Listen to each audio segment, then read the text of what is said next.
The college football playoff is the annual postseason event that determines college football's national champion with games played on the field, while emphasizing the significance of college football's unique regular season where every game counts.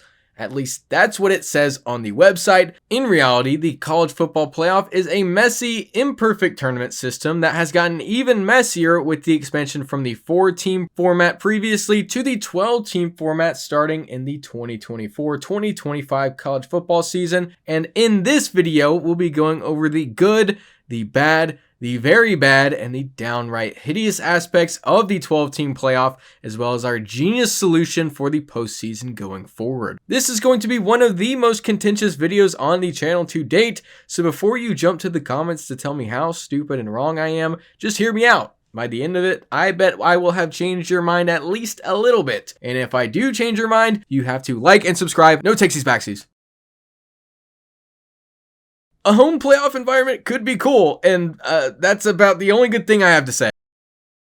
Almost everything else about the format itself doesn't work for college football. Auto bids, seeding, the committee itself, you name it, these are things that just cannot and will not work in college football, no matter how many teams you add, no matter how many ways you spin it. These are things that can work in leagues like the NFL and college basketball, but that's because the talent distribution in those leagues is far more even than a league like Division I FBS football, which brings me to my next point.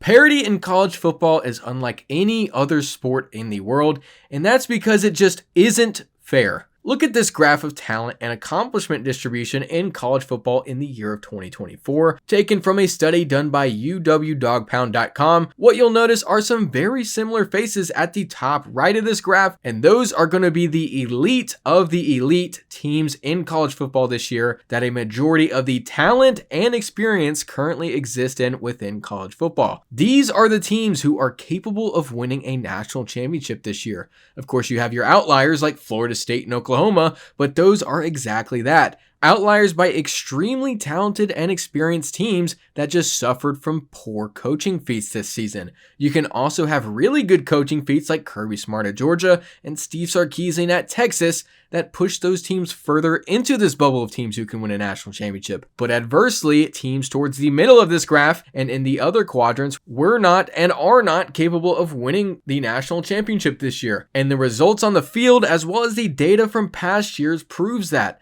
Now, that's not to say no other team on this graph can ever win a national title. They just need a few great years of talent acquisition, development, and coaching in order to get to that level. But the thing is, football, especially college football, is a game of ebbs and flows. In one year, teams like Michigan, Alabama, and Washington are all competing for the national championship. The next, they're a combined 22 of 14 and can't even make the 12-team playoff. Of course, you have your usual suspects, but those are teams who have done all three of those prongs at an elite level for multiple seasons, and they stay there because of that, which brings me to my next point.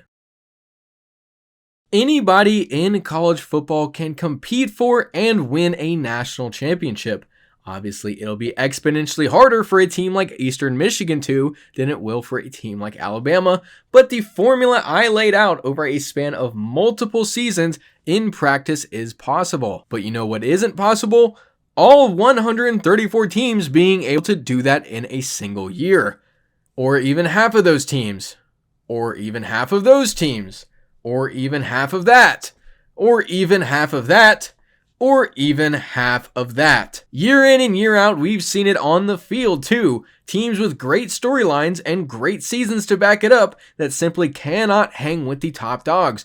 No pun intended. With a team like TCU in 2022, we saw that they were capable of pulling off an upset against a team like Michigan, but winning a national championship in the playoff format requires you to do that multiple times, something that only teams who are elite in all three prongs of success can do in any given year.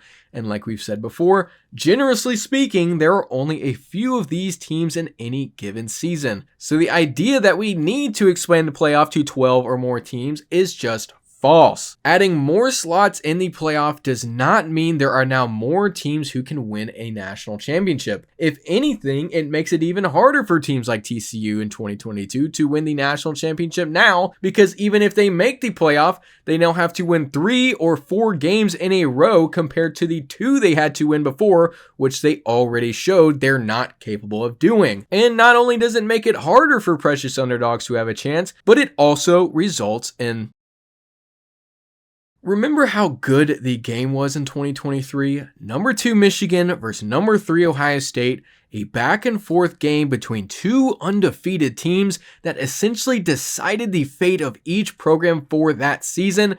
What about the Iron Bowl in 2023? Auburn's winning late and has a chance to knock their biggest rival out of the championship picture, with Alabama potentially blowing their chance at glory with a loss. Or even Washington and Oregon in 2023. What an amazing game that was between 2 rival teams already with national implications in week 7 of the regular season. Well, throw it all away, because those guys are still making it in with the 12-team format.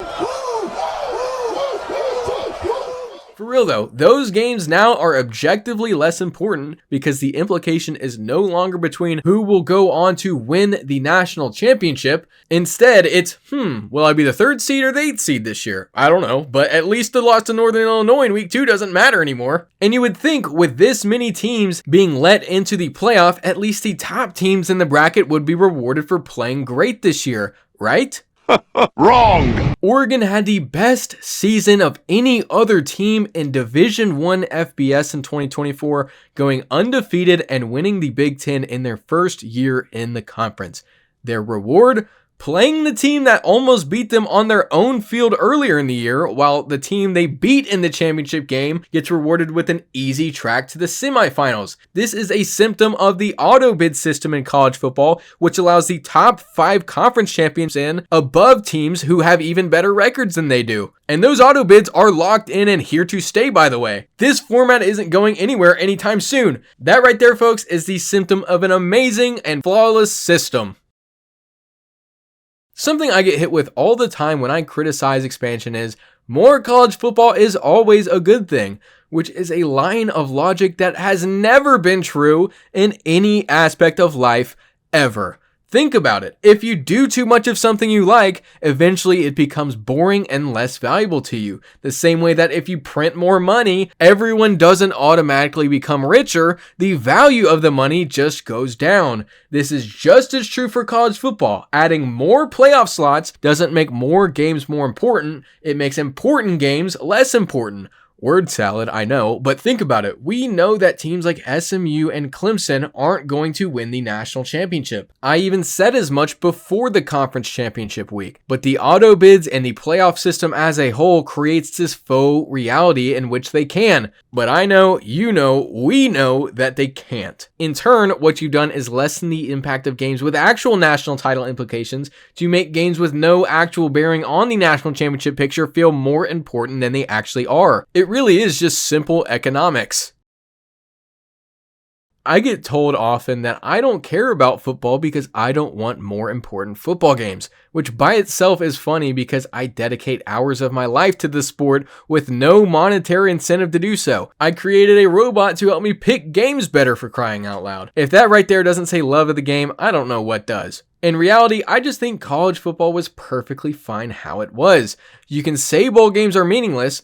Try telling a team like Nebraska, who made their first bowl game in 8 years, that game is meaningless. Tell the group of 5 teams to just not bother fielding a team this year because they have little to no chance to make the playoff. And the expansionist argument says that those seasons from those teams just don't matter. In reality, bowl games were created as a reward for teams who had good years to get an extra game against a new opponent at the end of the season. Instead, we've allowed ESPN and other big media pundits to dictate what games matter and what games don't. By their definition of quote-unquote meaningless bowl game, we just watched a lot of meaningless playoff games, a few exhibition matchups with a few teams that had no business being there in the first place, games that people like me would have watched anyways had it been the Gator Bowl or the Cheez-It Bowl, but who ESPN plastered the playoff logo on and convinced a horde of casuals to care about and ultimately be disappointed by. But who cares? As long as ESPN raked in their millions, it was a huge success, right? I don't think TV ratings have any merit on how good college football is. I personally think the value and integrity of the sport is more important than the Paulson rating the network generates from it. And my genius solution for the issue is to just go back to the way it used to be,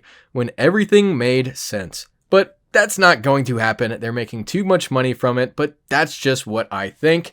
And hopefully through this video, I've at least been able to make you think about it. Obviously, a lot of people will still disagree, which is completely fine. It is an opinion at the end of the day, but regardless, let us know what you think, whether you agree or disagree. And as always, thank you for watching. If you enjoyed this video, be sure to like and subscribe. If you found this video interesting or entertaining, please share it. It helps us out a lot, and we will see you in the next one.